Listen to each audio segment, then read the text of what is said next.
Hello बच्चों, welcome to my YouTube channel Devika studies. तो बच्चों, आज की इस वीडियो में हम क्लास 12th केमिस्ट्री के अनसोल्ड पेपर 2025 के सेट नंबर 1 को कराने वाले हैं। और आज इसका पार्ट नंबर 7 है। जिसने इसके 6 पार्ट नहीं देखे तो वो हमारे चैनल पर जाकर इसकी प्लेलिस्ट में देख सकता है। आज की इस वीडियो में हम केवल एक ही क्वेश्चन करा पाएंगे, ये वाला, ठीक है, क्योंकि आज किसी कारणवश बड़ी वीडियो नहीं बन पाई। पर कल की वीडियो में सेट नंबर 1 कंप्लीट करा देंगे। और जिसको वीडियो पसंद आए तो ज़्यादा से ज़्यादा अपने दोस्तों के साथ शेयर कीजिए और कमेंट में ज़रूर बताना कि आपको वीडियो कैसी लगी, क्योंकि आपका कमेंट हमारे लिए मोटिवेशन का काम करता है। तो अब हम अपनी वीडियो को स्टार्ट करते हैं। क्वेश्चन नंबर 7वें का क्या पूछा गया था कि निम्नलिखित यौगिकों के आईयूपीएसी नाम लिखिए। तो ये क्वेश्चन 5 नंबर का पूछा गया था, यानी हर एक क्वेश्चन इसमें एक एक नंबर का पूछा गया था। तो इसमें आपको पहला क्वेश्चन दे रखा था ये स्ट्रक्चर, तो आपको इसका आईयूपीएसी नाम लिखना है। तो आईयूपीएसी नाम लिखने के लिए सबसे पहले आपको इसके नंबर लिखने होंगे। तो आइए इसके नंबर लिखते हैं पहले। तो आप इसका स्ट्रक्चर ऐसे बना दोगे कि ये है बेंजीन रिंग, और इसके इधर है CHO और इधर है CH3। तो अब इसका नंबर लिखना है 1 और 2, ठीक है। और आपको ये भी पता होना चाहिए कि ये कौन कौन से समूह हैं। तो जो CHO है ये है क्रियात्मक समूह, CHO है क्रियात्मक समूह, और जबकि ये वाला है प्रतिस्थापी समूह। कौन सा समूह? तो ये होता है प्रतिस्थापी समूह। तो आपको और भी बता दूं कि बच्चों, क्रियात्मक समूह कौन कौन से होते हैं। ये वाले क्रियात्मक समूह ही एग्जाम में अधिकतर पूछे जाते हैं। जैसे इसमें पहला तो है अल्कोहल यानी OH, दूसरा है एल्डिहाइड यानी CHO, और तीसरा है कीटोन यानी CO, और चौथा है कार्बोक्सिलिक अम्ल यानी COOH। मतलब आपको ये चारों तो पता होने ही चाहिए, क्योंकि एग्जाम में ये ज़्यादा पूछे जाते हैं, ठीक है। तो अब हमसे पूछा गया है एल्डिहाइड यानी CHO, तो ये वाला है इसमें क्रियात्मक समूह, ठीक है। तो ये रहा। तो आपको ये बता दूं कि जब इसका आईयूपीएसी नाम लिखते हैं तो सबसे पहले प्रतिस्थापी समूह का नाम लिखा जाता है। तो ये कौन से नंबर पर है? तो ये है दूसरे नंबर पर। कौन से नंबर पर? दूसरे नंबर पर है। और इसका नाम क्या है? तो इसका नाम होता है मिथाइल, METHYL। तो इसका नाम हुआ 2 मिथाइल, ठीक है। अब इसका नाम लिखा जाएगा। तो ये क्या है? तो ये है CHO। CHO का नाम होता है एल्डिहाइड, और अगर ये बेंजीन रिंग के साथ जुड़ जाता है तो हो जाता है बेंजेल्डिहाइड। तो इसका नाम हो जाएगा बेंजेल्डिहाइड। क्या नाम है इसका? तो इसका नाम हो गया है बेंजेल्डिहाइड। तो जो आपको ये स्ट्रक्चर दे रखा था, इसका आईयूपीएसी नाम है 2 मिथाइल बेंजेल्डिहाइड, ठीक है। अब अगला दे रखा है CH3 की whole twice, CH, CO, CH और CH3 की होल ट्वाइस।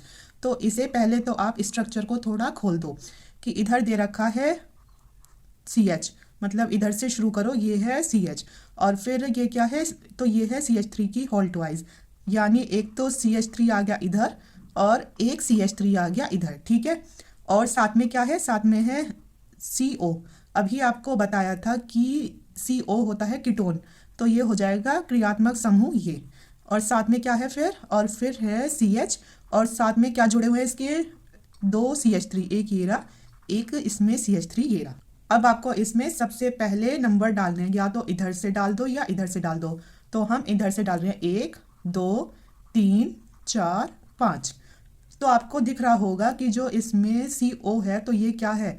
तो ये है क्रियात्मक समूह, और जबकि इधर CH3 इधर CH3, तो ये दोनों हैं प्रतिस्थापी समूह। और अभी आपको इस क्वेश्चन में समझाया है कि सबसे पहले नाम लिखा जाता है प्रतिस्थापी समूह का। तो प्रतिस्थापी समूह कौन कौन से उस पर है नंबर पर? तो एक तो है 2 पर और एक है 4 पर, है ना। ये रहा 2 पर और ये रहा 4 पर, और है क्या? एक और 2 हैं। तो आपको पता है 2 के लिए लगता है डाई, और ये क्या है? और ये है CH3। तो बच्चों, CH3 को लिखा जाता है मिथाइल, METHYL, मिथाइल। अब आप ये देखो कि ये कितने कार्बन है? 1 2 3 4 5 कार्बन है, और अगर 5 कार्बन हो तो वो होता है पेंट, PENT हो गया पेंट। और इसमें कैसा बॉन्ड है? तो इनमें है सिंगल बॉन्ड। तो अगर सिंगल बॉन्ड होता है तो एन लग जाता है, तो ये हो जाएगा पेंटेन। और आपको बता दूं कि जो हमारा कीटोन होता है उसके लिए लगता है ओन, ONE ओन, या ऐसे भी लिख सकते हो ओन अगर हिंदी में लिखोगे तो। ठीक है, तो जो कीटोन होता है मतलब CO, तो उसके लिए IUPAC नाम में क्या लिखा जाता है, ओन लिखा जाता है। तो अब इन सब के आपने कर लिए हैं नाम, तो इसमें क्या बचा है, इसमें ये बचा है कीटोन। तो कीटोन का कौन सा होगा, तो कीटोन कौन से नंबर पर है, तो यह तीसरे नंबर पर, और इसके लिए क्या लिखा जाता है, तो इसके लिए लिखा जाता है ओन। तो ये है इसका IUPAC नाम इसका। ठीक है, सेकंड वाले का। अब हम देखेंगे तीसरे वाले का। तो तीसरे वाले को कैसे खोलेंगे इसे चैन में, तो आप देखो इधर क्या है CH के साइड में आ गया CH3, और क्या है, और है साथ में OCH3, क्या है OCH3, तो OCH3 आ गया इसके ऊपर, क्या आ गया OCH3 आ गया इसके ऊपर, और साथ में क्या है, साथ में है CHO, तो ये आ गया CHO। अब इसके नंबर डाल दो 1 2 3। ठीक है, नंबर तो हो गए। और आपको ये बता दूं OCH3 को लिखा जाता है मेथॉक्सी, OCH3 को लिखा जाता है मेथॉक्सी। तो इसमें सबसे पहले नाम इसका ही लिखा जाएगा। तो ये कौन से नंबर पर है, तो ये हमारा दूसरे नंबर पर है। ठीक है, और इसका नाम क्या है, 2 मिथॉक्सी। और ये कितने कार्बन है, तो ये 3 कार्बन है। 3 कार्बन के लिए लगता है प्रोप, और सब में सिंगल बॉन्ड है तो आ जाएगा प्रोपेनल। अब इसमें नल क्यों आया, क्योंकि आपको यहाँ दिख रहा होगा कौन सा ग्रुप है, मतलब समूह तो है ये क्रियात्मक समूह, तो उसका नाम तो लिखा जाएगा बाद में, है ना, बताया था आपको। उससे उससे पहले आ गया इसका नाम। और CHO के लिए अगर इसके साथ लिखा जा रहा है तो आ जाएगा नल। ठीक है, तो इसीलिए आया प्रोपेनल, क्या आ गया प्रोपेनल। तो इसका आंसर है 2 मिथॉक्सी प्रोपेनल। ठीक है, अब इसमें चौथी श्रृंखला क्या दे रखी है, तो चौथी श्रृंखला दे रखी है, इसे हम ऐसे खोल सकते हैं कि HOOC, और कितने कार्बन, 4 हैं, तो 1 2 3 और 4 CH2 हो गए। और साथ में क्या है, तो साथ में है इसमें COOH। तो एक तो ये क्रियात्मक समूह है, एक ये क्रियात्मक समूह है, क्योंकि आपको इधर मैंने दिखाया था कि जो COOH है तो ये क्या है, तो ये क्रियात्मक समूह है जिसका नाम है कार्बोक्सिलिक अम्ल।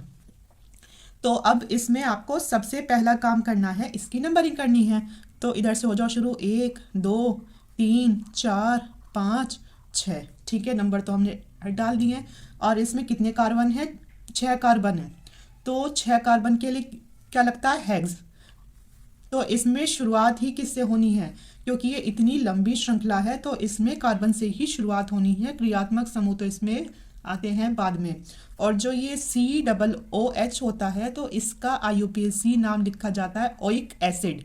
क्या लिखा जाता है, जब इसका IUPAC नाम लिखते हैं तो फिर लगा देते हैं ओइक एसिड। ठीक है, अब इसका IUPAC नाम करते हैं। तो इसमें कितने कार्बन, तो इसमें है 6 कार्बन। तो 6 कार्बन के लिए लग जाता है हेक्स, और इनमें सब में कैसा बॉन्ड है, तो इनमें सिंगल बॉन्ड है, तो एन, तो आ जाएगा हेक्सेन। ठीक है, अब समझ में आया कि इसमें हेक्सेन क्यों लिखा है, तो वो इसलिए लिखा है कि इसमें कितने कार्बन है, तो इसमें 6 कार्बन है और सारे सिंगल बॉन्ड से जुड़े हुए हैं। ये तो हो गया ये। अब हमने इसका सारे का नाम तो लिख दिया, पर इसमें क्या है, इसमें क्रियात्मक समूह भी है।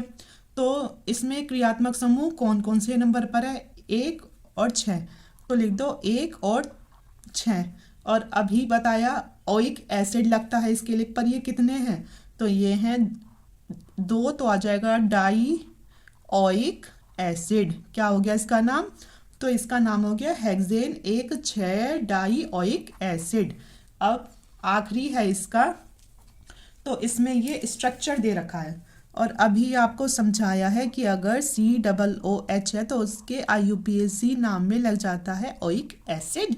ठीक है, तो अब इस स्ट्रक्चर को हम पहले यहाँ उतार लेते हैं। तो ये है बेंजीन रिंग, इस पर एक तो है CH2, एक है COOH। तो ये तो है इसका क्रियात्मक समूह, और जी ये है इसका प्रतिस्थापी समूह। तो आपको बताया था कि पहले प्रतिस्थापी समूह का नाम लिखा जाता है। तो अब इसकी नंबरिंग इधर से कर लेते हैं। ये तो है 1, ये है 2। तो सबसे पहले हम करेंगे किससे, तो अब आप ये बताओ कि ये जो 2 है ये किससे जुड़ा है, तो ये जो दूसरा नंबर है तो ये सीधा इससे ही जुड़ा है बेंजीन रिंग से। और आपको कल समझाया था कि बेंजीन रिंग को क्या लिख सकते हैं, तो इसको लिख सकते हैं फेनिल। क्या लिखते हैं बेंजीन रिंग को? तो बेंजीन रिंग को लिख देते हैं फेनिल। तो इधर लिखेंगे टू फेनिल, टू फेनिल। और ये क्या है? और ये है इथेन। तो इसे इथेन ना लिखकर इथेन लिख देते हैं इसे। ठीक है, तो ये तो हो गया टू फेनिल। और इसे क्या बोलते हैं? इसे बोलते हैं इथेन। तो हमने लिख दिया इथेन। और आपको पता है इसके लिए आता है ओइक एसिड, तो आ जाएगा इथेनोइक एसिड, इथेनोइक एसिड। तो इसका IUPAC नाम होगा टू फिनाइल इथेनोइक एसिड। तो ये अभिक्रियाएं आपके भी एग्जाम में आएंगी जरूर IUPAC नाम पूछने के लिए। ठीक है, तो इसमें से कोई सी भी आपके एग्जाम में आ सकती है, तो इन्हें अच्छे से तैयार कर लीजिए। और अगर एक बार में वीडियो में समझ नहीं आ रहा तो आप वीडियो को दूसरी बार भी देख सकते हैं।